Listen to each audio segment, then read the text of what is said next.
என்ன சொல்லியிருக்காங்க, லீவ் போட்டு எங்க போயிட்டாங்க அப்படிதான் நினைக்கிறேன். ஹல்லேலூயா. ஆராதனை என்று சொல்லும் பொழுது அதுக்குரிய கணத்தை கொடுக்கிறவர்களாக நாம் இருக்க வேண்டும். ஹல்லேலூயா. எத்தனை வருடங்கள் நாம் விசுவாசியா இருக்கிறோன்றது பெருசல்ல, எவ்வளோ கத்தருக்காக நாம் வாழ்கிறோன்றது பெரியதான ஒரு காரியமா இருக்குது. இன்னைக்கு ரெண்டு காரியத்தை உங்கள் மத்தியில் வைக்க போகிறேன். ஒன்று அழிவுள்ள கிரீடம், ஒன்று அழிவில்லாத கிரீடம். ரெண்டு கிரீடத்தை உங்கள் மத்தியில் வைத்து இந்த வேளையில தேவனுடைய வார்த்தையை பகிர்ந்து கொள்ளுகிறோம். ஒன்று அழிவுள்ள கிரீடம், இரண்டாவது அழிவில்லாத கிரீடம். இந்த ரெண்டு கிரீடத்தை பெறத்தக்கவர்கள் யார் அப்படின்பதை தான் உங்கள் மத்தியில் வைக்க போகிறேன். 1 கொரிந்தியர் 9ஆம் அதிகாரம் 24 26 வசனத்தை வாசித்து அதுக்கு பின்பாக ஒரு சில காரியங்களை உங்கள் மத்தியில் வைக்கிறோம். பந்தய சாலையில் ஓடுகிறவர்கள் எல்லாரும் ஓடுவார்கள், ஆகிலும்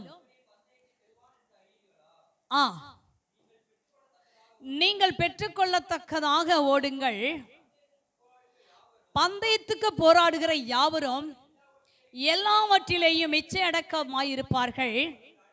அவர்கள் அழிவுள்ள கிரீடத்தை பெறும்படி அப்படி செய்கிறார்கள். நாமோ அழிவில்லாத கிரீடத்தை பெறும்படிக்கு அப்படி செய்கிறோம். அடுத்த வசனம், ஆதலால் நான் நிச்சயம் இல்லாதவனாக ஓடேன், ஆகாயத்தை அடிக்கிறவனாக சிலம்பம் பண்ணேன். ஹல்லேலூயா. ரெண்டு காரியத்தை பவுல் கொரிந்தியருக்கு எழுதுகிறார். பந்தய சாலையில் ஓடுகிறவர்கள் எல்லாரும் ஓடுவார்கள், ஆனால் ஒருவனே அந்த பந்தய பொருளை பெறுவான் என்று சொல்லுகிறார்.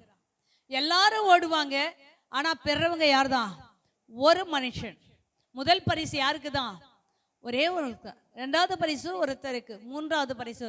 ஆனால் முதல்ல வருகிறவர்கள் தான் கணத்துக்குரியவர்களாய் காணப்படுவார்கள். சரிங்களா? ஆனால் இந்த பந்தய பொருளுக்காய் ஓடுகிறவர்கள் அவர்கள் இச்சை அடக்கமுள்ளவர்களாய் இருப்பார்களாம். இச்சை அடக்கமுள்ளவர்களாய் இருப்பார்களாம். அவர்கள் எப்படி செய்யணும்? சில பொருட்களை அவர்கள் சாப்பிடக்கூடாது. ஏன்னா ஊக்க மருந்து சாப்பிடக்கூடாது. உண்மையாகவே அவங்க ட்ரைனிங் எடுக்கணும். அதில் எல்லாமே பரிசோதனை பண்ணிப்பாங்க, பிளட் டெஸ்ட் பண்ணுவாங்க. எல்லா காரியத்தையும் அவங்களுக்கு பண்ணி பார்த்து தான் கடைசியில் அவங்க ஜெயிச்சு வந்தாலும், அவங்க பந்தய சாலையில் ஓடி அவங்க பந்தய பொருளை பெற்றாலும் அவங்களுக்கு என்ன செய்வாங்க? பரிசோதனை செய்து தான் அதுக்கு பின்பாக அந்த பந்தய பொருளை அவங்க கையில் கொடுப்பார்கள். இல்லைன்னா கொடுத்ததை திரும்ப வாங்கி கொள்வார்கள்.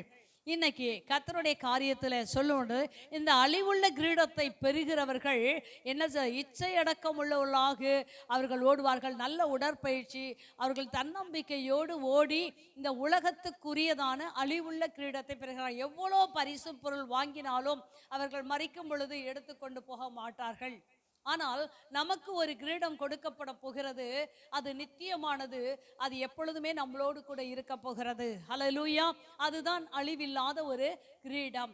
அந்த கிரீடத்தை பெற வேண்டுமானால் நாம் என்ன செய்ய வேண்டும் என்பதற்கு முன்பாக ஒரு சிலருடைய மனுஷனுடைய வாழ்க்கையில கிரீடத்தை எப்படி பெற்றார்கள் என்று சொல்லி நான் சொல்லிட்டு, நீங்களும் நானும் இந்த அழிவில்லாத ஒரு கிரீடத்தை பெற சில காரியங்களை கை கொண்டு நடக்க வேண்டும் என்பதற்காக சில காரியத்தை இந்த வேளையில சொல்லுவோம். வாசிப்போம். 2 தீமோத்தேயு 4ஆம் அதிகாரம் 8வது வசனத்தை வாசிக்கலாமா?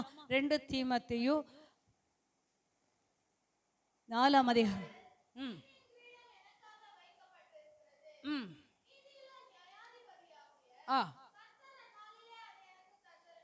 அதை எனக்கு தந்தருளுவார். 7வது வசனம், நல்ல போராட்டத்தை போராடினேன், ஓட்டத்தை முடித்தேன், விசுவாசத்தை காத்துக்கொண்டேன். பவுலுடைய ஊழிய பாதையில கர்த்தர் அவரை அழைத்த நாள் முதல் அவர் ஊழியத்தை முடிக்கும் நாள் வரைக்கும் அவருடைய வாழ்க்கை முழுவதுமாக ஒரு நல்ல போராட்டத்தை போராடுகிறவராகவே காணப்பட்டார். அவருடைய வாழ்க்கையில எங்க பார்த்தாலும் பட்டணங்கள் தோறும் கட்டுகள், பட்டணங்கள் தோறும் அடியும் உதையும் பிரச்சனைகள் பட்டார். வாழ்க்கையில ஊழிய பாதையில எத்தனையோ பகைகள் உண்டானது, எத்தனையோ பிரச்சனைகள் என்ன செய்த உண்டானது, கப்பர் சேதம் உண்டானது, அவரை கொலை செய்ய வேண்டும் என்று எத்தனையோ காரியங்கள் நடந்தது. ஆனால் கூட அவருடைய வாழ்க்கையில ஊழிய பாதையில அவர் தொடங்கிற நாள் முதல் அவர் மரண நாள் வரைக்கும் அவருடைய ஊழியத்துல எந்த விதமான என்ன செய்த பின்மாற்றம் இல்லாதபடி, சோர்ந்து போகாதபடி, பிரச்சனைகளை போராட்டங்களை பார்த்து பயந்து போகாதபடி அவர் ஆண்டவருக்காக ஓடுகிறார். எல்லா சூழ்நிலையிலும் கர்த்தர் அவருக்காக நிலை நிற்கிறார். பட்டினியோ, பசியோ, பஞ்சமோ, நாசமுசமோ எல்லாவற்றிலும் அவர் நிலைத்திருந்தார். ஹல்லேலூயா. உபத்திரம் என்னை பிரிக்காது, பசி என்னை பிரிக்காது, நிர்வாணம் கூட என்னை பிரிக்காது என்று சொல்லி அழகாய் ரோமருக்கு எழுத நிருபத்தில் சொல்லுவார். ஹல்லேலூயா. இன்னைக்கு நம்முடைய வாழ்க்கையில இந்த மனுஷனுடைய வாழ்க்கையில சரியாய் ஓடி முடிக்கிறார். ஹல்லேலூயா. நம்ம ஓட்டத்தை தொடங்குவது பெரிதல்ல, ஓட்டத்தை முடிப்பது பெரிய காரியம்.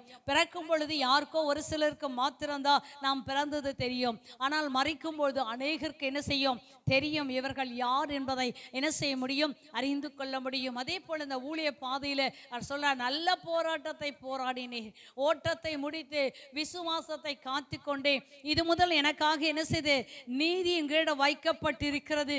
நீதியுள்ள நியாயாதிபதி ஆகிய கர்த்தர் நாளிலே அதை எனக்கு தருவார். எனக்கும் மாத்திரம் அல்ல, அவர் பிரசன்னமாகுதலை விரும்புகிற யாவருக்கு கர்த்தர் கொடுப்பா. இன்னைக்கு அவர் சொல்லுகிறார், எனக்கு அந்த நீதியின் கிட வைக்கப்பட்டிருக்கிறது. இந்த என்னை போல ஒவ்வொருவரும் ஓட ஆரம்பிப்பார்களானால் அவருடைய பிரசன்னத்தை விரும்புகிற ஒவ்வொருக்கும் இந்த நீதியின் கிரீடம் கிடைக்கும் என்று சொல்லுகிறார். ஹல்லேலூயா. அப்ப நாம் அவருடைய பிரசன்னமாகுதலை விரும்புகிறோமா?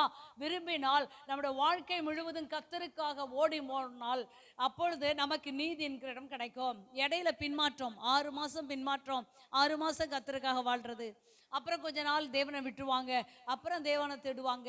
அப்படிலாம் இல்லை. அழைத்த அழைப்புல சரியாய் கடைசி வரைக்கும் ஓடி முடிக்கிறவர்களுக்கு மாத்திரம்தான் இந்த நீதியின் கிரீடம் கொடுக்கப்படும். இதை யாரும் நினைச்ச முடியாது, எல்லாரும் பெற்றுக்கொள்ள முடியாது.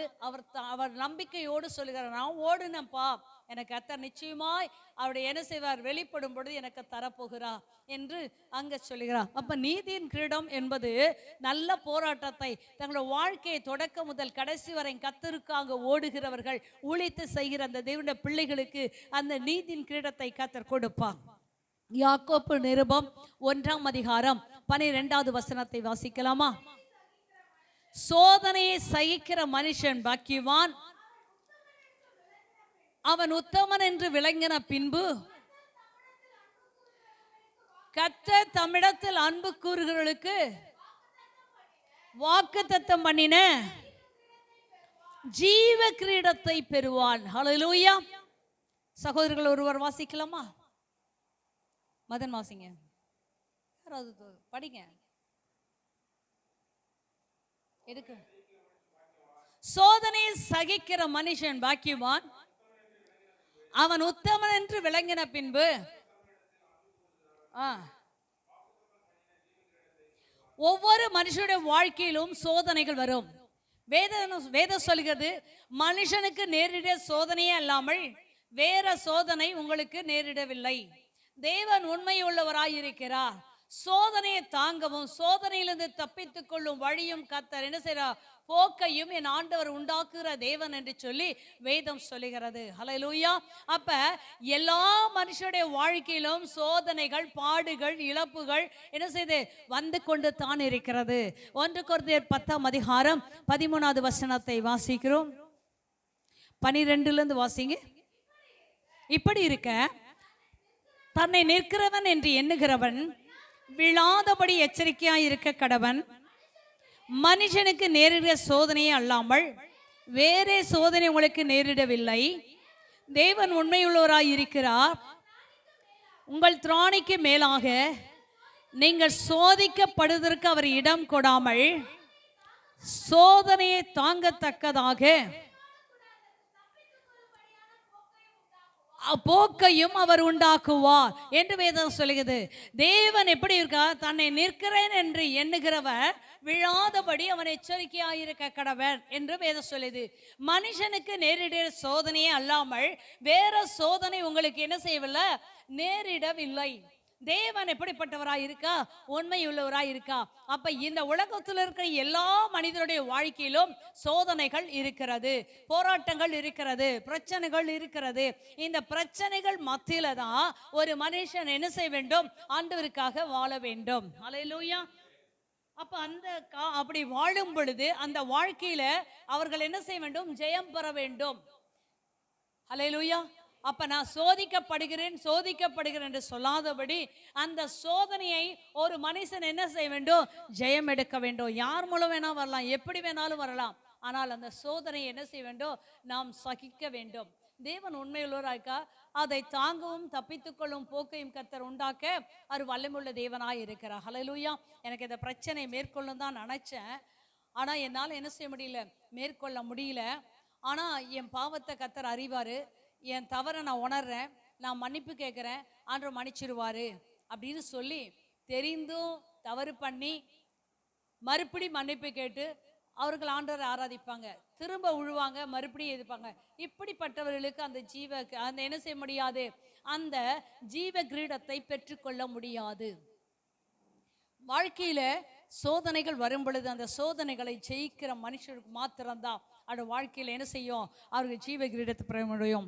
யோசேப்புடைய வாழ்க்கையில அவனுக்கு அந்தரங்கத்துல தான் பெரிய பிரச்சனைகள் உண்டானது. யாரும் அறியாத இடத்துல தான் அவனுக்கு பிரச்சனைகள் வந்தது. அவன் தேவனுக்கு முன்பாக இவ்வளோ பெரிய பொல்லாப்பை செய்வது எப்படி என்று சொல்லி தன் வஸ்திரத்தை விட்டாலும் பரவாயில்ல, தான் அவமானப்பட்டாலும் பரவாயில்லை, அதனால வருகிற பிரச்சனைகளை நான் மேற்கொள்ளுவேன் என்று சொல்லி தேவனுக்கு முன்பாக பொல்லாங்கு செய்யாதபடி, பொல்லாத காரியத்தை செய்யாதபடி அவன் ஓடினபடினாலதான் அவன் வாழ்க்கையிலே ஒரு பெரிய அரசாட்சி அவனுக்கு கிடைத்தது. இன்றைக்கும் கர்த்தருடைய வேதம் சொல்லுகிறது, சோதனையை சகிக்கிற மனுஷன் பாக்கியவான். அல்லேலூயா. மனுஷனுக்கு நேரிட சோதனையே அல்லாமல் வேறு சோதனை உங்களுக்கு நேரிடவில்லை, தேவன் உண்மையுள்ளவராய் இருக்கிறார் என்று சொல்லியிருக்கிறது. அல்லேலூயா. அப்ப இப்படி இந்த சோதனை ஜெயிக்கிற மனுஷனுக்கு கர்த்தர் என்ன கிரீடத்தை தருவார்? ஜீவ கிரீடத்தை தருவார். அல்லேலூயா. மூன்றாவது ஒரு மனுஷனை குறித்து வேதத்தில் வாசிக்கிறோம். 1 பேதுரு 5ஆம் அதிகாரம் 4வது வசனத்தை வாசிக்கலாமா? 1. பிரதான மேய்ப்பர் வெளிப்படும் போது வாடாத மகிமையுள்ள, இங்க ஒரு கிரீடம் வைக்கப்பட்டிருக்கிறது. இது வாடாத மகிமை உள்ள கிரீடம். அல்லேலூயா. எத்தனையோ பேருக்கு என்ன செய்றாங்க? பணத்துல கிரீடம் வைக்கிறாங்க. இந்த குட்டி பையனுக்கு கூட என்ன செய்தாங்க?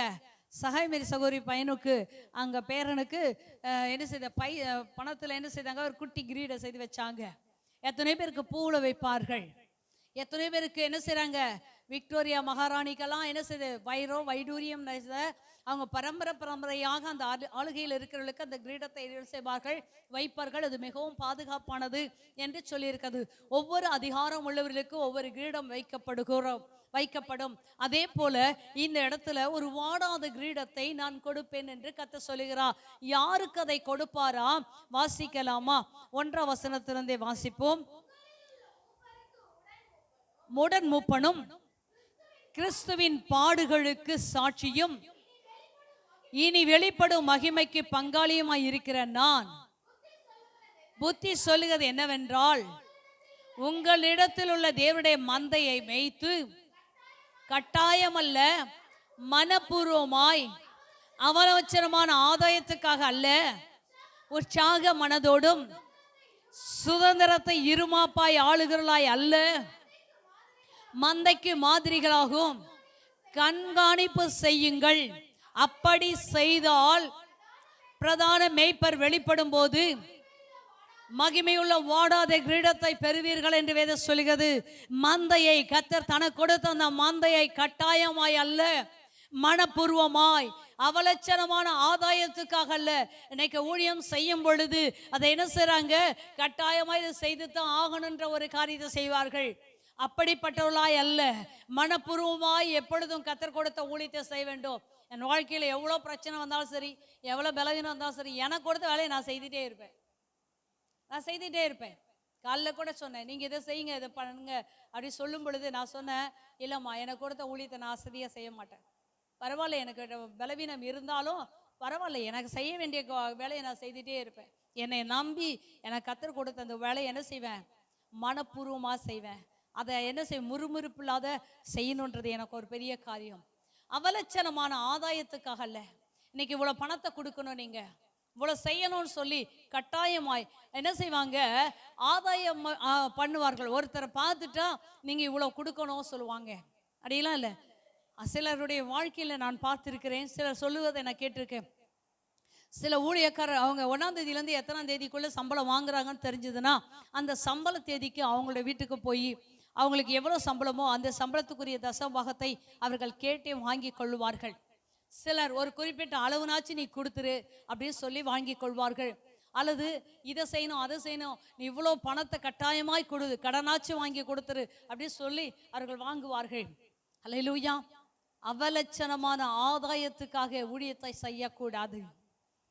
சுதந்திரத்தை இருமாப்பாய் ஆளுகிறவளாய் இருக்கக்கூடாது. அல்லேலூயா. அதுக்கு பதிலாக மந்தைக்கு மாதிரியாகவும் கண்காணிப்புமாய் இருக்கிறவர்களுக்குத்தான் இந்த பிரதான மேய்ப்பர் வெளிப்படும் பொழுது வாடாத கிரீடத்தை கர்த்தர் தருவார். அல்லேலூயா. எந்த ஒரு ஊழியக்காரனுக்கும் கர்த்தர் என்ன செய்வார், ஓட்டத்தை முடிக்கும் பொழுது அநேகர் சாட்சி சொல்லலாம். அநேகர் என்ன செய்யலாம், இந்த ஊழியக்காரர் இவ்வளோ செய்தார், அப்படி பண்ணார் சொன்னார். ஆனால் கர்த்தர் ஒரு காரியத்தை வைத்திருக்கிறார். கர்த்தருடைய புஸ்தகத்தில் எழுதப்பட்டிருக்கிற ஒரு காரியம் இருக்கிறது. இப்படிப்பட்ட ஊழியக்காரனுக்குத்தான் வாடாத கிரீடம் என்று சொல்லி கர்த்தர் வைத்திருக்கிறார். இன்னைக்கு நம்முடைய வாழ்க்கையிலே ஒரு கிரீடத்தை அல்ல, அநேக கிரீடங்களை நாம் பெறத்தக்கதாக நம்முடைய வாழ்க்கையில் என்ன செய்ய வேண்டும், ஓட வேண்டும் என்பதற்காக தான் இந்த வேளையில நான் இப்படிப்பட்ட காரியத்தை செய்கிறேன். அல்லேலூயா. நாம் வாழ்வது எவ்வளோ பெருசல்ல, எவ்வளோ நாள் வாழ்வோன்றதில்ல, ஆனால் நீ கர்த்தருக்காக வாழ்ந்து கர்த்தர் கொடுக்கிறதான அந்த கிரீடத்தை பெற்றுக்கொள்ள வேண்டும் என்பதற்காக மாத்திரம் இந்த நாளிலே உங்கள் மத்தியில் பேசிக் கொண்டிருக்கிறேன். இன்னொரு காரியத்தை நாம் வாசிக்கலாமா? வெளிப்படுத்த விசேஷம் 3ஆம் அதிகாரம் 11வது வசனத்தை வாசிப்போம். வெளிப்படுத்த விசேஷம். இதோ சீக்கிரமாய் வருகிறேன், ஒருவனும் உன் கிரீடத்தை எடுத்துக் கொள்ளாதபடி உனக்குள்ளதை பற்றிக்கொள்ள இதோ சீக்கிரமாய் நான் வருகிறேன். அல்லேலூயா. ஆண்டவர் எப்போ வராரு? அடுத்த மாசம் வரான்னு சொல்லவே இல்லை, அல்லது அடுத்த வருஷம் வரான்னு சொல்லவே இல்லை. அல்லேலூயா. அன்று சொல்றாரு, வேதம் சொல்லுது, இதோ நான் சீக்கிரமாய் வருகிறேன். பூமியில நடக்கக்கூடிய ஒவ்வொரு சம்பவங்களையும் பார்க்கும் பொழுது ஆண்டவர் வாசல் அருகே நிற்கிறார் என்பதை மாத்திரம் நாம் என்ன செய்கிறோம், உணர்ந்து கொள்ள முடிகிறது. அனைவருடைய வாழ்க்கையில் என்ன செய்ய முடியவில்லை, ஆண்டவர் வாசல் தான் இருக்கிறான் என்பதை உணர்ந்து கொள்ளாத அளவுக்கு வாழ்ந்து கொண்டிருக்கிறார்கள். அல்லேலூயா. அன்னைக்கு எலிசா என்ன செய்யறாரு, அவருடைய வேலைக்காரரை பார்த்து சொல்லுகிறாரு, இன்னைக்கு வீடு கட்டுறதுக்கு நிலத்தெல்லாம் வாங்கறதுக்காக இது காலம் அப்படின்னு சொல்லுவார்கள். அல்லேலூயா. ஆனால் வேதம் சொல்லுகிறது, அவர் வரும் நாட்களிலே என்ன செய்வார்களாம், வேதம் ஆண்டவர் என்ன சொல்றாரு, மத்திய எழுதின சுவிசேஷத்தில் கொள்வார்கள், கொடுப்பார்கள், கட்டுவார்கள், நாட்டுவார்கள், பிடுங்குவாங்க, எல்லாம் செய்து உட்காந்துருப்பாங்க. அவங்களோட வாழ்க்கையில் எல்லாமே இடம் வாங்கணும், வீடை கட்டணும், கல்யாணம் பண்ணணும், குழந்தை குட்டி வைக்கணும், அதுக்கு என்ன செய்யணும், கல்யாணம் பண்ணணும், இப்படியே என்ன செய்வாங்க, ஆண்டுடைய நாள் வரைக்குமே அவங்களோட வாழ்ந்து கொண்டே இருப்பார்கள். ஏதோ ஒரு நோக்கத்தோடு இந்த உலகத்துக்காக வாழ்ந்து கொண்டிருப்பார்கள். ஆனால் ஆண்டுடைய வேதம் அழகாய் சொல்லுகிறது, இதோ நான் சீக்கிரமாய் வருகிறேன், ஒருவனும் உன் கிரீடத்தை எடுத்துக்கொள்ளாதபடி உனக்குள்ளதை என்ன செய்ய என்ன செய்ய பற்றி கொண்டு இரு என்று சொல்லுகிறார். இது எப்படிங்க, உனக்குள்ள என்ன காரியம் செய்தாங்க அப்படின்னு சொல்லி இந்த பிலதெல்பியா சபை குறித்து வேதம் அழகாய் சொல்லுகிறது.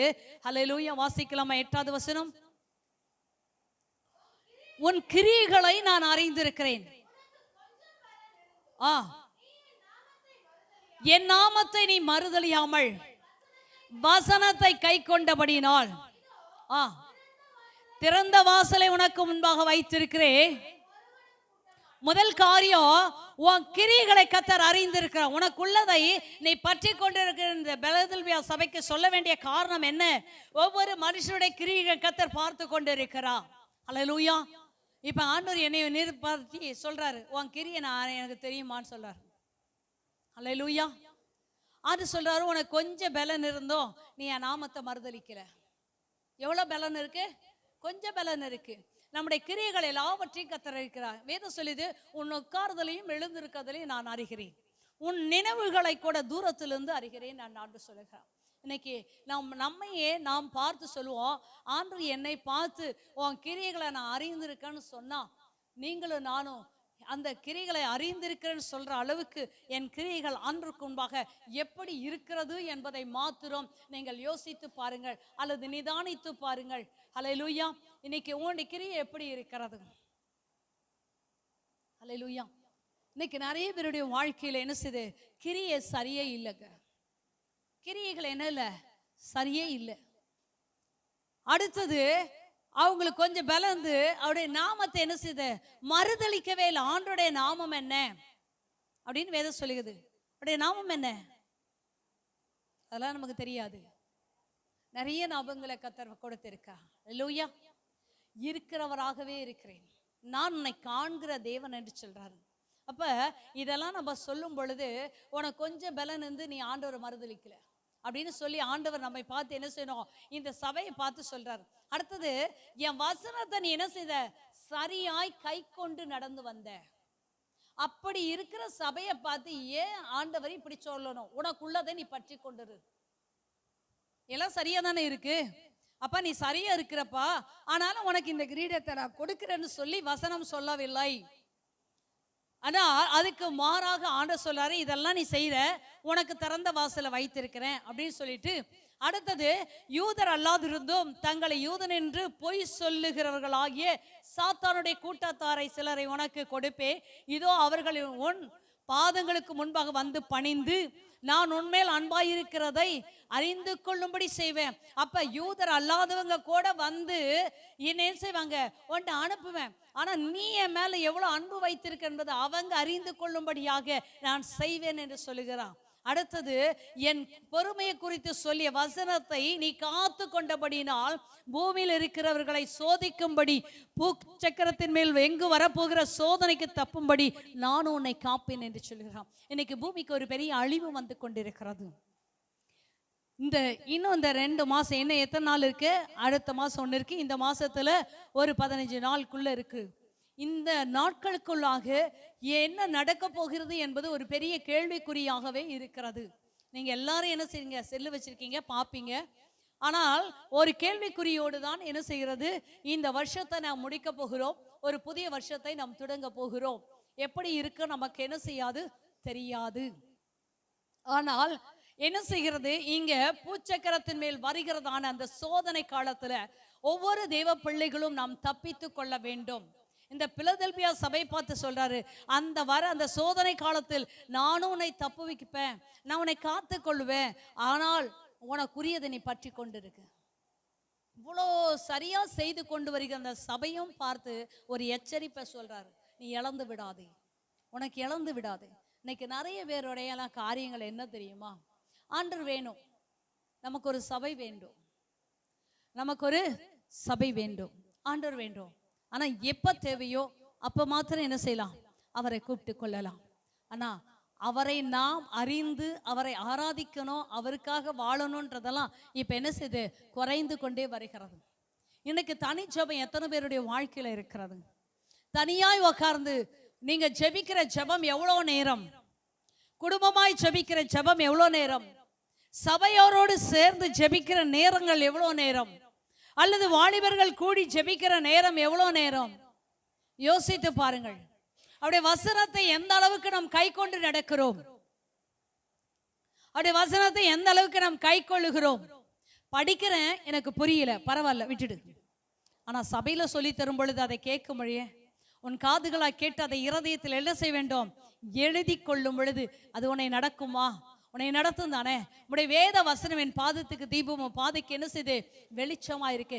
ஏன் அந்த வசனம் உன் வாழ்க்கையில கிரிய செய்யவில்லை, அந்த வசனத்தை எவ்வளவு தூரம் நீங்க காத்து நடக்கிறீங்க. அல்லேலூயா. என் பரிசுத்த ஓய்வு நாளை பரிசுத்தமா என்ன செய்ய வேண்டும், ஆசரிக்க வேண்டும். அதுல உனக்கு இஷ்டமானதை நீ ஒண்ணு செய்யாத, அதை செய்யாத, அதை மனமகிழ்ச்சி நாள் என்று நீ எண்ணுவாயானால், மறுபடியும் என்ன சொல்றாரு, அதெல்லாம் எனக்கு தெரியாது, தெரிஞ்சாதான் நான் ஞாயிற்றுக்கிழமை ஆராதனைக்கு சரியா வந்துடுவேனே, அப்படித்தானே சொல்றீங்க. மகிமையின் நாள் என்று எண்ணுவாயானால் உனக்கு என்ன செய்வாரு, தேடி பாருங்க, தெரியலங்க.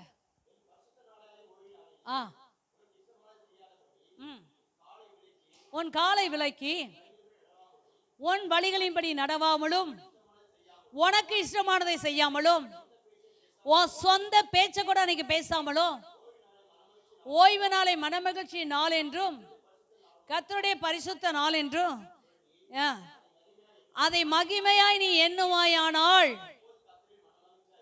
கர்த்தரிடத்தில் மனமகிழ்ச்சியாயிருப்பாய், பூமியில் உயர்ந்த இடத்தில் உன்னை ஏறி இருக்கும்படி பண்ணி, யாக்கோப்புடைய சுதந்திரத்தால் பூமியில கர்த்தருடைய வாய் இதை சொல்லிற்று. அல்லேலூயா. என் வசனத்தை நீ கை கொண்டபடியால் அப்படின்னு ஆண்டவர் சொல்றாரு. அப்ப இந்த வசனத்தை எந்த அளவுக்கு நம்ம கை கொள்ளுகிறோம்? நிறைய காரியங்கள், நிறைய கட்டளை பிரமாணங்கள் இருக்குது. இந்த ஒரு காரியத்தை நம்ம எந்த அளவுக்கு நம்ம கடைபிடிக்கிறோம்? யோசித்து பாருங்கள். உனக்கு கர்த்தர் வச்சிருக்க அந்த கிரீடத்தை ஒருவனை எடுத்துக்கொள்ளக்கூடாது. அவன் பக்கத்தில் உட்கார்ந்துருக்காங்க, என்ன செய்வாங்க? சரியாய் அதை கடைபிடித்து நடந்தானால் அவங்க அந்த கிரீடத்தை பெற்றுக்கொள்வார்கள். இந்த பூமியிலையும் நமக்கு ஆசீர்வாதம் உண்டு, நித்தியத்திலும் நமக்கு ஆசீர்வாதங்கள் உண்டு. இந்த மனமகிழ்ச்சியை நாள் என்று நீ எண்ணுவாயானால் பூமியின் உயர்ந்த இடங்கள் உன்னை ஏறி இருக்க பண்ணுவார். யாக்கோப்புடைய சுதந்திரத்தை உனக்கு தருவார். அல்லேலூயா. ஆபிரகாம், ஈசாக்கு, யாக்கோப்புக்கு வாக்குத்தத்தம் பண்ணின தேவன் இன்னைக்கு வரைக்கும் அதை நிறைவேற்ற அவர் வல்லமையுள்ள தேவனாய் இருக்கிறார். அவர்கள் என்னைக்கு கர்த்தரை விட்டு விலகி போகிறார்களோ அன்னைக்கு அவர்களை கர்த்தர் சிதறடிக்கிறார். அவர்களை அழிக்கவே அழிப்பேன், கொல்லவே கொள்வேன்னு கொன்னுகிட்டே இருக்காரு. ஆனாலும் ஒரு கூட்டத்தை வைத்திருக்கார். அன்னைக்கு நான் நியூஸ்ல ஒரு காரியத்தை பார்த்தேன். இஸ்ரவேல் ஜனங்களை இப்ப மறுபடியும் ஈரான் குண்டு போட்டு அழிக்கணும், பயங்கரமான சதி திட்டங்கள் எல்லாம் செய்துட்டே இருக்காங்க. அப்படி ஒரு வேளை இந்த யூதர்களை முழுவதுமாக அழித்தாலும் இன்னும் ஒரு கூட்டம் வெளியே இருக்குதான். அந்த கூட்டம் வந்து இது என்ன செய்யும்? எருசலேமை மறுபடியும் இஸ்ரவேலை கட்டி வாழுவார்களாம். அல்லேலூயா. என் ஆண்டவர் அங்கங்கே ஒளித்து வைத்திருக்கிறார், பத்திரப்படுத்தி வைத்திருக்கிறார். அவருடைய வாக்குத்தத்தங்கள் நிறைவேற வேண்டும். பூமியின் உயர்ந்த இடங்களிலே உன்னை ஏறி இருக்க பண்ணுவேன். இன்னைக்கு என்ன செய்து ஜானேர்னா முளை சறுக்கிட்டு வருது. இன்னைக்கு எந்த ஒரு காரியத்திலும் விருத்தி இல்லை. எவ்வளவு சம்பாதித்தாலும் பத்தல. வீட்டுல அது இல்ல, இது இல்ல, தண்ணி இல்ல, சோறு இல்ல, என்னதுல எண்ணெய் இல்ல, சொல்லிட்டே இருக்கிறோம். நீ இரு, ஒரு தரித்திர வழிபோக்கனை போலதான் இருக்கும். என்னைக்கு கர்த்தருடைய வார்த்தையுடைய வசனத்தை கை கொண்டு எந்த பிள்ளைகள் நடக்கிறார்களோ அவருடைய வாழ்க்கையில ஒரு பெரிய ஆசீர்வாதத்தை கர்த்தர் தருவார். வானத்தின் பலகணிகளை திறந்து இடங்கொள்ளாமட்டும் உன்னை நான் ஆசீர்வதிப்பேன் என்று சொல்வார். இன்னைக்கு வானத்தை பலகணிகளை திறக்கவும் இல்லை, என்னை ஆசீர்வதிக்கவும் இல்லை. காரணம் என்ன? காரணம் என்ன? நாங்க தான், நான் தான் காரணம். அல்லேலூயா. அடுத்தது, உன் வலது கை கொடுக்காத இடது கை கூட அறியக்கூடாதான். புரியுதுங்களா? நிறைய காரியங்கள் இருக்கு. வசனத்தை வசனமா கை கொள்ளுங்க, வசனத்தை வசனமா கை கொள்ளுங்க. இந்த ஜனங்கள், இந்த பிலதெல்பியா சபை அப்படியாக கர்த்தரை என்ன செய்தாங்க? ஒரு நல்ல சபை, இருக்கிற 7 சபையிலே நல்ல ஒரு சபை. ஆனால் அந்த சபைக்கும் ஆண்டவர், நீ இதெல்லாம் செய்து தான் வரப்பா, நல்லதான், ஆனாலும் உனக்குரிய கீடத்தை இறந்து போய் விடாதே என்று கர்த்தர் சொல்லுகிறார். அல்லேலூயா. ஆவிக்குரிய வாழ்க்கையில ஒரு வெற்றி உள்ள ஒரு வாழ்க்கை வாழ வேண்டும். அல்லேலூயா. இடம் பொருள் ஏவல் அறிந்து நாம் என்ன செய்ய வேண்டுமா? பேசணும்னு சொல்லியிருப்பாங்க. அல்லேலூயா. இன்னைக்கு ஒரு வெற்றி உள்ள ஒரு கிறிஸ்தவ வாழ்க்கை வாழ்கிறவர்களுக்கு கர்த்தர் வரும் பொழுது கர்த்தர் என்ன செய்வார்? நமக்கென்று வைத்திருக்க அந்த கிரீடத்தை கர்த்தர் தருவார். அல்லேலூயா. இதுக்கு பேர் இல்ல, அது உனக்காக வைக்கப்பட்ட ஒரு கிரீடம். உனக்கு வெற்றி உள்ள ஒரு வாழ்க்கை நீங்க வாழ்வீர்களானால் ஆவிக்குரிய வாழ்க்கையில கர்த்தர் அந்த கிரீடத்தை பெற்றுக்கொள்ள முடியும். எல்லாரும் போறாங்க, நானும் போறேன், கூட்டத்தோட நானும் போறேன். அவங்க கும்மி அடிக்கிறாங்க, நான் கும்மி அடிக்கிறேன். அப்படிலாம் போறவங்களுக்கெல்லாம் இந்த கிரீடம்லாம் கிடைக்கவே கிடைக்காது, வாய்ப்பே கிடையாது. அல்லேலூயா. இப்ப நாம் திரும்ப அது ஒரு காரியத்தை சொல்லிட்டு நான் உங்களுக்கு சொல்ல வந்த வசனத்தை சொல்லுகிறேன். 1 தெசலோனிக்கர் 2ஆம் அதிகாரம் 19வது வசனத்தை வாசிப்போம். பிலிப்பியர் 4ஆம் அதிகாரம் 1வது வசனத்தை வாசிக்கலாம். ஆதலால் எனக்கு பிரியமோ வாஞ்சையமான சகோதரரே, எனக்கு சந்தோஷமும் கிரீடமும் மாணவர்களே, இந்தபடியே கர்த்தருக்குள் நிலைத்திருங்கள் என்று சொல்லுகிறார். ஹல்லேலூயா. இங்க தெசலோனிக்கே சபையாரை பார்த்து இந்த பவுல் சொல்லும் பொழுது சொல்றாரு, என் நம்பிக்கையும் சந்தோஷமும் மகிழ்ச்சியுமாயிருக்க, என்ன செய்ய, மகிழ்ச்சியின் கிரீடமாய் இருப்பவர்களே என்று சொல்றார். அப்ப இவங்க ஏற்கனவே இவங்க ஒரு கிரீடத்தை பெறல. இது பெறுகிற கிரீடம் அல்ல, வாழுகிற கிரீடம். ஊழியக்காருக்கு அவங்க எப்படி இருக்கிறார்களா? பவுலுக்கு இந்த தெசலோனிக்க பட்டணத்தில் இருக்க விசுவாசிகள் மகிழ்ச்சியின் கிரீடமாய் இருந்தார்களாம். அல்லேலூயா. இன்னைக்கு ஒவ்வொரு தேவ பிள்ளைகளும் கர்த்தர் உன்னை சபையில வைத்திருக்க நோக்கம் என்ன தெரியுமா? நீ அந்த சபைக்கு மகிழ்ச்சியின் கிரீடமா இருக்க வேண்டும் என்பதற்காக தான் கர்த்தர் வைத்திருக்கா. அந்த தெசலோனிக்க பட்டணத்தார் கிரீடத்தை பெறுகிறவர்களால் மாத்திரமல்ல, வாழ்க்கையிலும் மகிழ்ச்சியின் கிரீடமாக வாழ்ந்தார்கள். பிலிப்பியர் 4ஆம் அதிகாரம் 1வது வசனத்தை வாசிக்கலாம்.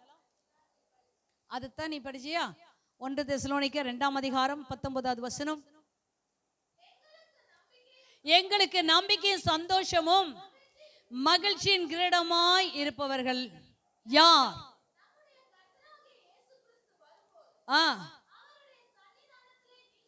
இந்த பிலிப்பு பட்டணத்தார் மனமகிழ்ச்சி உள்ளவர்களாய் காணப்பட்டார்கள்.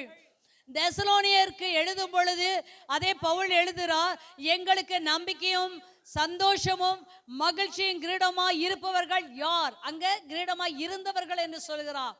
இங்க ஒரு கேள்விக்குரியப்படுகிற மகிழ்ச்சியின் கிரீடமாய் இருப்பவர்கள் யார்? நம்முடைய கர்த்தராகிய இயேசு கிறிஸ்து வரும்போது அவருடைய சந்நிதியிலே நீங்கள் அல்லவா அப்படி இருப்பீர்கள். அப்ப ஆண்டுடைய வருகையில அவரோடு இருக்கிறவர்கள் எப்படி இருப்பார்கள்? மகிழ்ச்சியின் கிரீடமாய் இருப்பார்கள் என்பதை பவுல் சொல்லுகிறார். ஹல்லேலூயா. அப்ப நம்முடைய வாழ்க்கையில கிரீடத்தை பெறுகிறவர்களாகவும் இருக்கணும், நாம் மற்றவர்கள் மத்தியிலே ஒரு மகிழ்ச்சியின் கிரீடமாகவும் நாம் இருக்க வேண்டும் என்று வேதம் சொல்லுகிறது. இப்ப மறுபடியும் திருப்பிக் கொள்வோம். 1 கொரிந்தியர் 9ஆம் அதிகாரத்தில் அழிவில்லாத அந்த கிரீடத்தை பெற வேண்டுமானால் நீங்களும் நானும் என்ன செய்ய வேண்டும் என்று சொல்லி ஒரு சில காரியத்தை நான் இந்த வேளையிலே சொல்லுகிறேன். இன்னைக்கு எத்தனையோ கிரீடங்கள் இருக்குது. இந்த கிரீடங்களை எல்லாம் பெறத்தக்கதாய் நாம் ஓடுவோம். இன்னைக்கு ஒரு முக்கியமான ஒரு காரியம், அழிவில்லாத ஒரு கிரீடத்தை ஒவ்வொரு மனுஷனும் பெற வேண்டும் என்பதை கொரிந்து பட்டணத்துக்கு பவுல் எழுதுகிறார். அப்படி நாம் பெற வேண்டுமானால் முதல் காரியம் என்ன செய்ய வேண்டும்? ரோமருக்கு எழுதின நிருபம் 7ஆம் அதிகாரம் 23வது வசனத்தை வாசிக்கலாமா? ரோமர் 7ஆம் அதிகாரம் 3வது வசனம். ஆகிலோ என் மனதின் பிரமாணத்துக்கு விரோதமாய் போராடுகிற வேறொரு பிரமாணத்தை என் அவயங்களில் இருக்க காண்கிறேன்.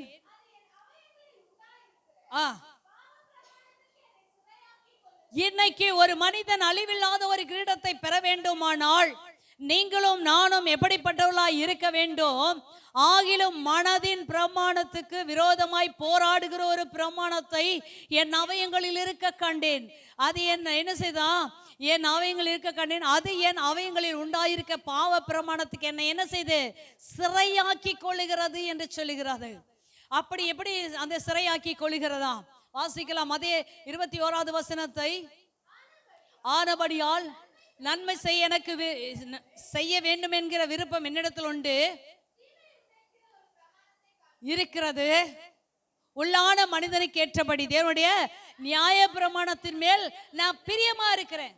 இன்னைக்கு அழிவில்லாத ஒரு கிரீடத்தை பெற வேண்டுமானால் அந்த பவுல் சொல்லும் பொழுது, இந்த ரோமருக்கு எழுதும் பொழுது சொல்றாரு, எனக்குள்ள என்ன செய்ய வேண்டும்? உள்ளான மனுஷனுக்கு ஏற்றபடி நியாய பிரமாணத்தின் மேல நான் என்ன செய்யறேன்? பிரியமா இருக்கிறேன். நியாய பிரமாணத்தின்படி தான் நான் வாழ வேண்டும் என்று சொல்லி நினைக்கிறேன். ஆனால் மனதின் பிரமாணம் என்ன செய்கிறது அப்படின்னு சொன்னா, அது என்னை பாவ பிரமாணத்துக்கு தள்ளுதான். அல்லேலூயா. இன்னைக்கு அழிவில்லாத கிரீடத்தை பெற வேண்டுமானால் நியாய பிரமாணத்தின்படி நாம் என்ன செய்ய வேண்டும்? அதன் மேல் பிரியமாய் இருந்து நடப்போமானால் அழிவில்லாத ஒரு கிரீடத்தை பெற்றுக்கொள்ள முடியும். ஆனால் நமக்குள்ள இருக்கிறதான ஒரு பாவ மனுஷன், அது என்ன நமக்குள்ள இருக்கிறதான அந்த போராடுகிற ஒரு பிரமாணம் இருக்கிறது, மனதின் பிரமாணம். அது என்ன செய்யுது? எப்பமா நீலாம் ஜெபம் பண்ணாத, நீலாம் போகாத, நீ இதெல்லாம் இதை செய்யாத அப்படின்னு சொல்லி அது உன்னை என்ன செய்யுது? நீ செய்யணும்னு நினைக்கிறத கூட செய்யாத அளவுக்கு பண்ணி கொண்டு இருக்கிறது. யோசித்து பாருங்க. தவறுன்னு தெரியும், தவறுன்னு தெரியும், இது செய்தா தவறுன்னு தெரியும், ஆனா அதை நம்ம செய்வோம். அதை தவறுன்னு தெரிந்தும் செய்வோம். அறிந்து பாவம் செய்கிறவர்கள் அநேக அடிகளுக்கு பாத்திரமானா இருக்கிறார்கள். கர்த்தர் பேசுனா நீ பேசு, அடினா அடி. ஆனா கர்த்தர் பேசுன்னு சொல்லக்குள்ள அடிச்சிடக்கூடாது. ஹல்லேலூயா.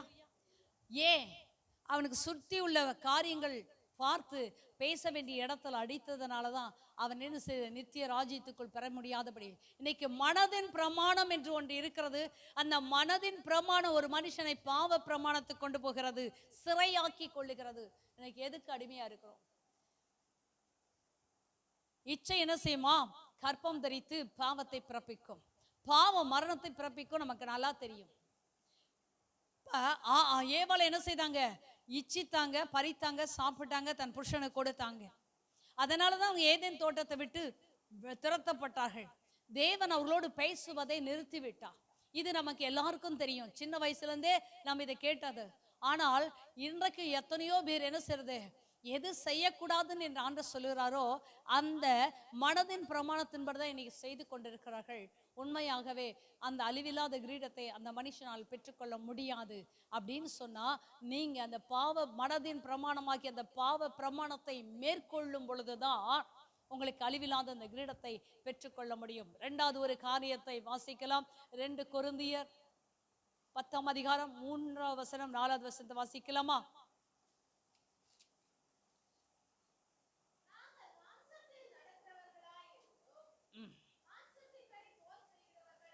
நாங்கள் மாமிசத்தின்படி போர் செய்கிறவர்கள் அல்ல, எங்கள் போர் ஆயுதங்கள் மாமிசத்துக்கு ஏற்றவளாய் இராமல் அரண்களை நிர்மூலமாக்கத்தக்கதாக மாக்குகிறதற்கு தேவ பலமுள்ளதாய் இருக்கிறது. ஹல்லேலூயா. நாங்கள் மாமிசத்தில் நடக்கிறவர்களாய் இருந்தும் மாமிசத்தின்படி போர் செய்கிறவர்கள் அல்ல. ஹல்லேலூயா. நாங்க மாமிசத்துல தான் இருக்கோம், ஆனா மாமிசத்தின்படி என்ன செய்ய மாட்டோம்? போர் செய்ய மாட்டோம். எங்களுடைய போர் ஆயுதங்கள் மாமிசத்துக்கு ஏற்றவைகளாய் இராமல் அரண்களை நிர்மூலமாக்குகிறதற்கு தேவ பலமுள்ளதாய் இருக்க வேண்டும். பிசாசானவன் கெச்சிக்கிற சிங்கம் போல எவனை விழுங்கலாமோ என்று வகை தேடி சுற்றி திரிகிறான் என்பது வேத வசனம். உண்மையா? தெரியுமா? தெரியுங்களா?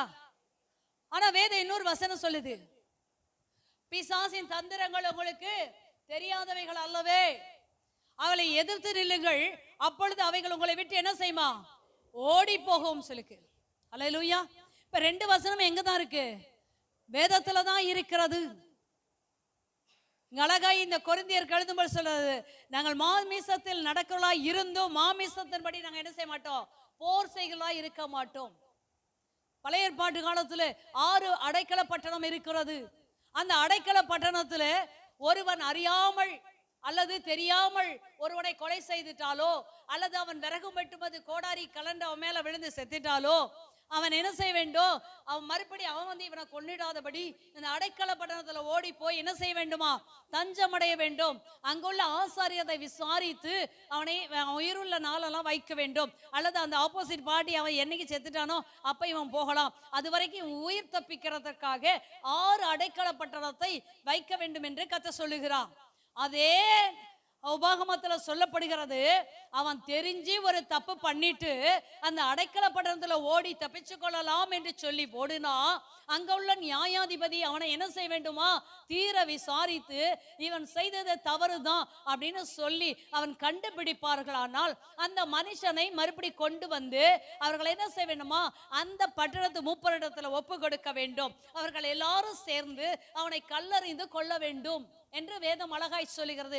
இப்படி இஸ்ரவேலை விட்டு தீமை விலக வேண்டும் என்று வேதம் சொல்லுகிறது. தீமை என்ன செய்யணுமா?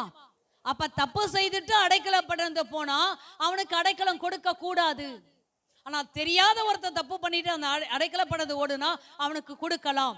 ஏன்னா கண்ணுக்கு கண் பல்லுக்கு பல் என்று சொல்லி வேதம் என்ன செய்து சொல்லப்பட்டிருக்குது. அவன் எதை செய்யறானா அதுக்கு நீ செய்யப்பா அப்படின்னு ஆண்டவரே அனுமதி கொடுத்தாலும் அதுலயும் கர்த்தர் ஒரு இரக்கம் பாராட்டுகிற தேவனாய் இருக்கிறார்.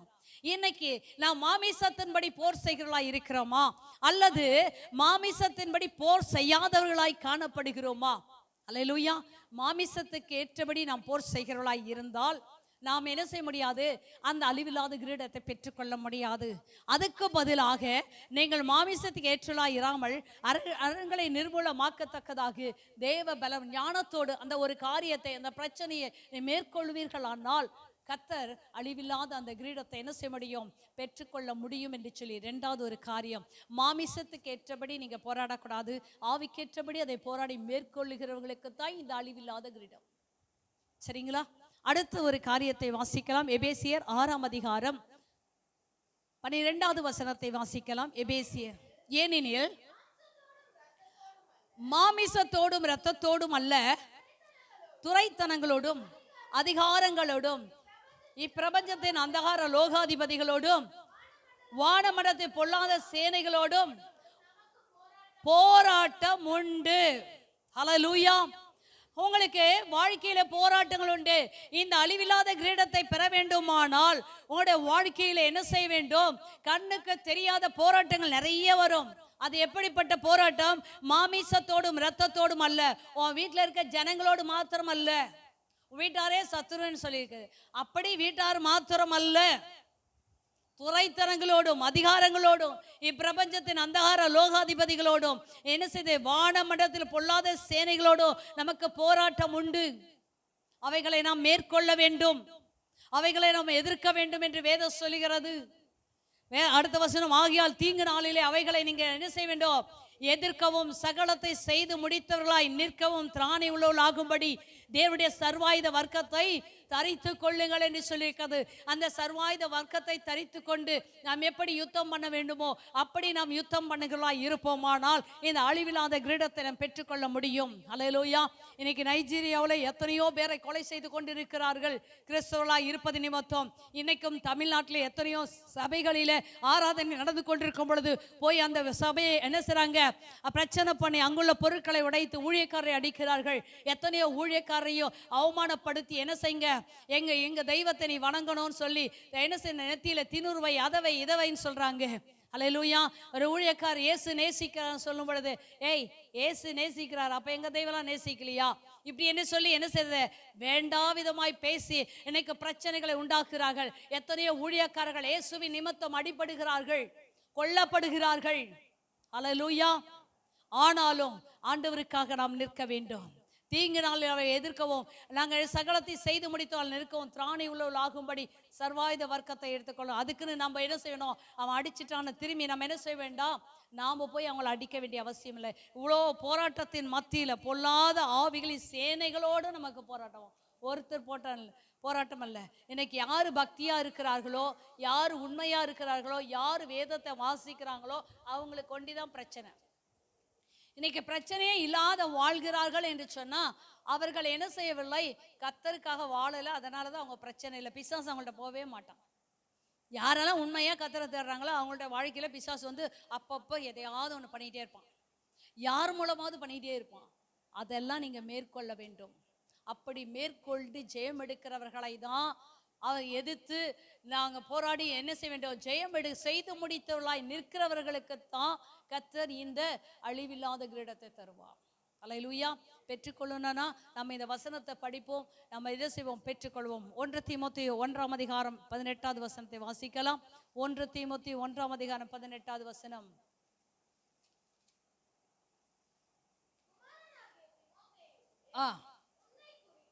உன்னை குறித்து 1 தீமோத்தேயு 6ஆம் அதிகாரம் 12வது வசனம். விசுவாசத்தில் நல்ல போராட்டத்தை போராடு, நித்திய ஜீவனை பற்றிக்கொள், அதற்காகவே நீ அழைக்கப்பட்டாய். அநேக சாட்சிகளுக்கு முன்பாக நல்ல அறிக்கை பண்ணுகிறாயிரு என்று வேதம் அழகாய் சொல்லுகிறது. ஹல்லேலூயா. இந்த தீமோத்தேயு குறித்து பவுல் இது ஒரு ஊழியக்காரனை, இளம் வாலிப ஊழியக்காரனை பார்த்து சொல்லுகிறாரு, விசுவாசத்தில் என்ன போராட்டத்தை போராட வேண்டுமா?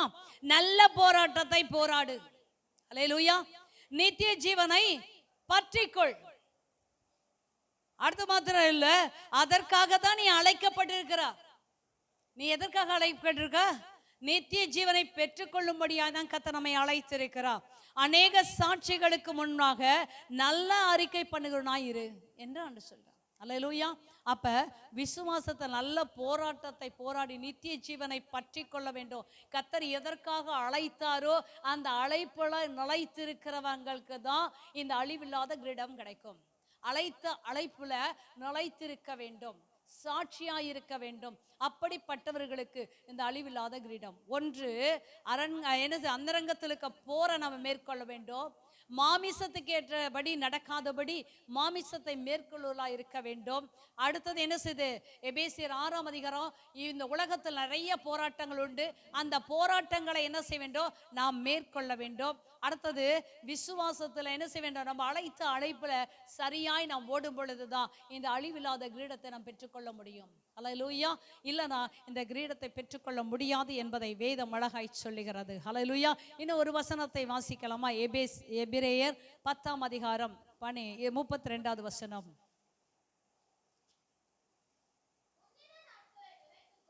முந்தின நாட்களை நினைத்துக் கொள்ளுங்கள்.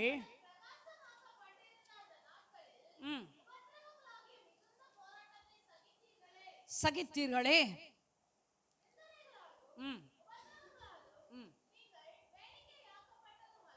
வேடிக்கையாக்கப்பட்டதும் அல்லாமல் அப்படி நடத்தப்பட்டவர்களுக்கு நீங்க பங்காளிகளுமாய் இருந்தீர்கள். வேதம் அழகாய் சொல்லுது, முந்தின நாட்களை நினைத்துக் கொள்ளுங்கள். ரட்சிக்கப்பட்ட போது நீ இருந்த அந்த நாட்களை நினைத்துக் கொள்ளுங்கள். அன்னைக்கு எப்படி ஜெபித்த, எப்படி வேதம் வாசித்த, எப்படி ஆண்டவருக்காக வைராக்கியமாய் இருந்த, நீ செய்த ஊழியங்கள் எல்லாவற்றையும் நினைத்து கொள்ளுங்கள். ஹல்லேலூயா. அன்னைக்கு நினைத்து கொள்ளுங்கள். நீங்கள் பிரகாசமாக்கப்பட்டிருந்த அந்த நாட்களிலே நீங்கள் உபத்திரவங்களாகிய மிகுந்த போராட்டத்தை சகிச்சிங்களே. ஆரம்ப காலத்தில் நிறைய போராட்டங்கள் வந்தது, நிறைய கஷ்டங்கள் வந்தது. அதெல்லாம் நீ சகிச்ச. ஆனா இன்னைக்கு என்ன செய்ய முடியல? சகிக்க முடியல. சகிக்க வேண்டும். அடுத்தது, நிந்தைகளாலும் உபத்திரவங்களாலும் நீங்கள் வேடிக்கையாக்கப்பட்டதும் அல்லாமல் அப்படி நடத்தப்பட்டவர்களுக்கு பங்காளிகளுமானீர்கள். இன்னைக்கு எத்தனையோ சினிமா நடிகர்கள் தேவனை ஏற்றுக்கொள்ளும் பொழுது அவங்க மற்ற நடிகர் சொல்லுவாங்க, உனக்கு என்ன பைத்தியமா பிடிச்சிருச்சு? பைத்தியக்காரனா சுத்தக்குள்ளலாம் அவனை பைத்தியம்னு சொல்ல மாட்டேன்றாங்க. பைத்தியம் தெளிஞ்சு அவன் ஆண்டவரை ஏற்றுக்கொண்டு கர்த்தருக்காக அவன் வாழும் பொழுது இப்ப ஜனங்க என்ன சொல்றாங்க? பைத்தியக்காரன்டா, அந்த பைத்தியம் போது பார் லூசு, அதுக்கு தெரியல, நல்லா சம்பாதிக்கிறத விட்டு அங்க போது பார் அப்படி சொல்லுவாங்க. அல்லேலூயா. நல்லா குடிச்சிட்டு இருப்பான், அப்பெல்லாம் ஒன்றும் சொல்ல மாட்டான், இவனுக்கு இதே பொழப்பு தான் திடுவான். ஆனா அவன் ரட்சிக்கப்பட்டு சபைக்கு வரான்னு வச்சுங்களேன், பிரச்சனை வரும். சிலர்லாம் இந்த தெருவில் இருந்தவங்க நம்ம சபைக்கு வந்தா நீ கிறிஸ்துவலாயிட்டியான்னு சொல்லி கேட்பாங்களாம். அதனால இங்க வரலையா, வேற எங்கேயோ போறாங்களாம். புரியுதா? ஏன்? அப்ப நீ இது ஒளிவு மறைவா நீ பண்ணும் பொழுது கர்த்தர் மாத்திரம் எப்படி வெளியரங்கமாய் உனக்கு பலனை கர்த்தர் கொடுக்க முடியும்? புரியுதுங்களா? ஆரம்ப காலத்தில் நீங்க பட்ட கஷ்டங்கள் உபத்திரவங்கள்லாம் எவ்வளவு. நாங்க பைபிள் படிக்கும் பொழுது எங்க அண்ணன் எட்டி உதைப்பாரு. பைபிள் படிக்க ஜெபம் பண்ண முடியாது, பயங்கர கஷ்டங்கள் அனுபவிச்சோம். ஏன்? எங்க ஊர்ல எங்க சபையில என்ன செய்தாங்க? ஆர்சி சபையில எங்களை ஒதுக்கி வச்சாங்க. நல்லது கெட்டது போக கூடாது அப்படிலாம் எங்களை ஒதுக்கி வச்சார்கள். கல்லறை திருநாள் வரும், அப்ப எங்க அப்பா கல்லறைக்கு எங்க வீட்டுல இருக்கவங்க எல்லாரும் போவாங்க, எங்களை கூப்பிடுவாங்க. எனக்கு வந்து ரட்சிக்கப்பட்ட பின்னாடி போகிறதுக்கு பிடிக்கல. ஆனா அவங்களுடைய கட்டாயத்தின் பேர் சும்மா போய் நின்னோம். ஆனா அப்பயே எங்க சொந்தக்காரங்க எல்லாம் கேட்குறாங்க, நீங்க தான் பெண்டிகாஸ் சபைக்கு போயிட்டீங்களே, எதுக்கு இங்க வந்தீங்க? நான் சொன்னேன், கூப்பிட்டாங்க வந்தேன், கும்புறதுக்கு வரலன்னு. கூப்பிட்டாங்க வந்தோம், கும்புறதுக்கு வரல. அல்லேலூயா. இன்னைக்கு வரைக்கும் என் வீட்டுக்கார சேர்த்து 23 வருஷம் ஆச்சு. இன்னும் ஒரு நாளும் கல்லறை திருநாளுக்கு போய் கல்லறையை சுத்தம் பண்ணி ஒரு மாலைகளை வாங்கி போட்டதா இல்லை. அவரை அடக்கம் பண்ணிட்டோம், விதைச்சிட்டு வந்துட்டோம். அதுக்கு எதுக்கு மாலைகளை போட்டுட்டு உட்காந்துருக்கணும்? ஒன்றுமே போடலை. ஒரு நாள் வரும், அன்னைக்கு அந்த கல்லறை வெடிக்கும், அவர் வருவார், நான் செத்தாலும் அடக்கம் பண்ணப்படுவோம். அப்படி ஆண்டுடைய வருகை பிந்துமானால் ஆண்டுடைய வருகையில் நம்ம என்ன செய்யப்படுவோம்? எடுத்து கொள்ளப்படுவோம். அல்லேலூயா. ராணியம்மா தனி பிரசங்கம் பண்ணிட்டு இருக்காங்களாட்டிருக்கு. அல்லேலூயா. அப்ப நான் எவ்வளோ வைராக்கியமா சொல்லிட்டு இருக்கிறேன், இதை கேட்க முடியல. அது குழந்தையெல்லாம் அப்புறம் கொஞ்சிக்கலாம்.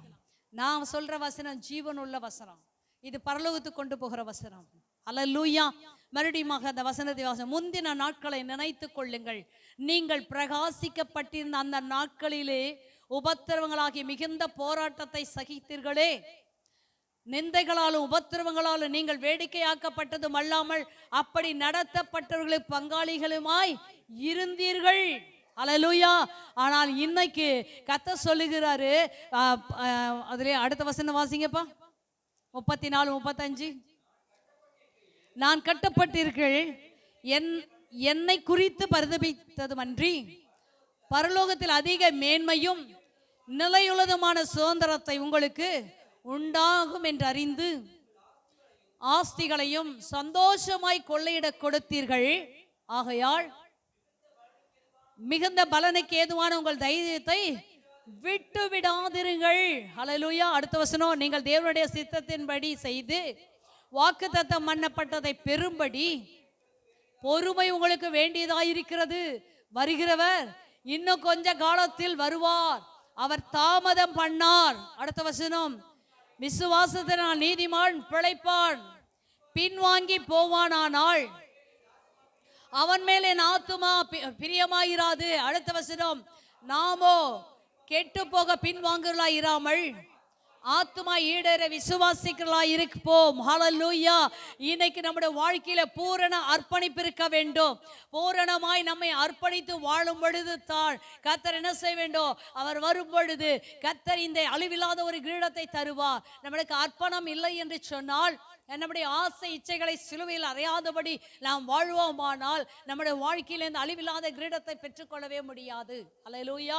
அப்ப அழிவில்லாத கிரீடத்தை பெற்றுக்கொள்ள வேண்டுமானால் பூரணமான ஒரு அர்ப்பணிப்பு நம்முடைய வாழ்க்கையில இருக்க வேண்டும். அல்லேலூயா.